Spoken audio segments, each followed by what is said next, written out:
आज हम बात करेंगे अपनी भाषा के बारे में। हिंदी के बारे में बताने के लिए लंबा इतिहास है, जिसके बारे में हम फिर कभी चर्चा करेंगे। हिंदी के बारे में वीडियो बनाने की जरूरत क्यों पड़ी, मैं अब इसको समझाने की कोशिश करता हूं। उसको समझाने के लिए मैं आपको मेरे साथ हुई एक घटना के बारे में विस्तार से बताता हूं। हर शाम की तरह कल शाम को मैं घर से बाहर टहलने के लिए निकला। किसी काम से नहीं निकलता, फुर्सत रहता हूं तो मैं अपने दोस्तों से मिलने के लिए शाम को निकलता हूं, और हर शाम की तरह कुछ दोस्त मुझे मिलते हैं। तभी एक दोस्त ने अपने साथ हो रही है एक परेशानी के बारे में विस्तार से बताया। वह परेशानी का नाम था हमारी और अपनी भाषा हिंदी। अब आप यह सोच रहे होंगे कि हमारी भाषा हिंदी परेशानी का कारण कैसे बन सकती है, पर हमारी इस बात को कई लोग बिल्कुल समझ पा रहे होंगे कि हां, हमारी भाषा परेशानी का कारण बन जाती है। कहां? इसके लिए मैं आपको अपने दोस्त की परेशानी का थोड़ा हिस्सा आप सबसे शेयर करता हूं। अब मैं उसकी परेशानी से थोड़ा आपकी मुलाकात कराता हूं। उसका एक न्यायालय में केस चल रहा है। इस पर ज्यादा ध्यान मत दीजिएगा कि न्यायालय में केस कैसे कहां चल रहा है या किस विषय में चल रहा है, यह ज्यादा महत्वपूर्ण नहीं है।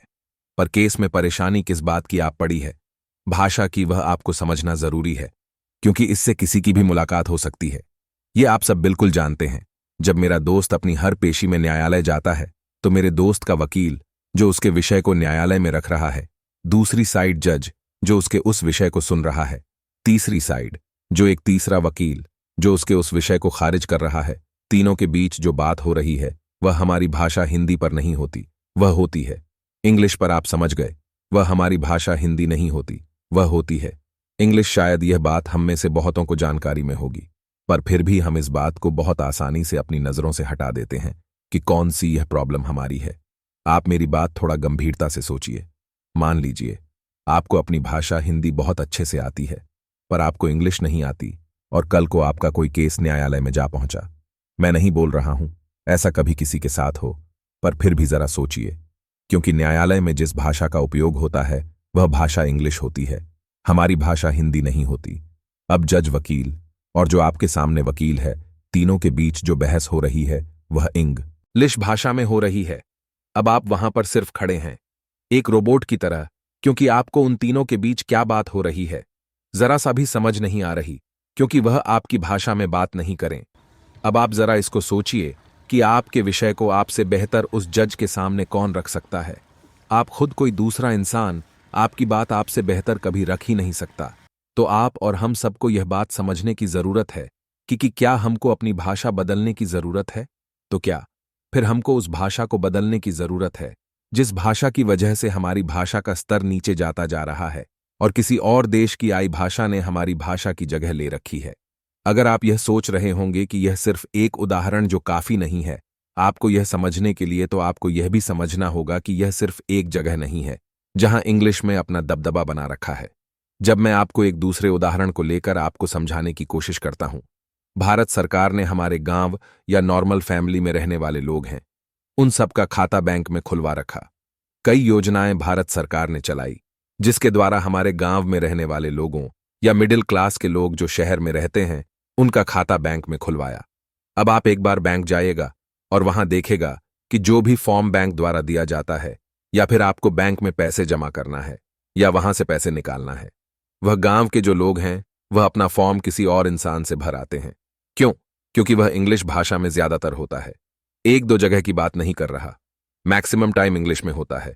पर क्यों आप जब कभी भी किसी प्राइवेट क्षेत्र पर जॉब करने दिल्ली, मुंबई या अदर किसी भी शहर जाते हैं, तो आपका जो इंटरव्यू है, आप किसी भी फील्ड के हैं, आप इंजीनियर हो या फिर आप मैनेजमेंट में या फिर आईटी क्षेत्र पर हो, आप किसी भी क्षेत्र पर जाइए, पर आपका जो इंटरव्यू होगा वह आपकी अपनी भाषा पर नहीं होगा।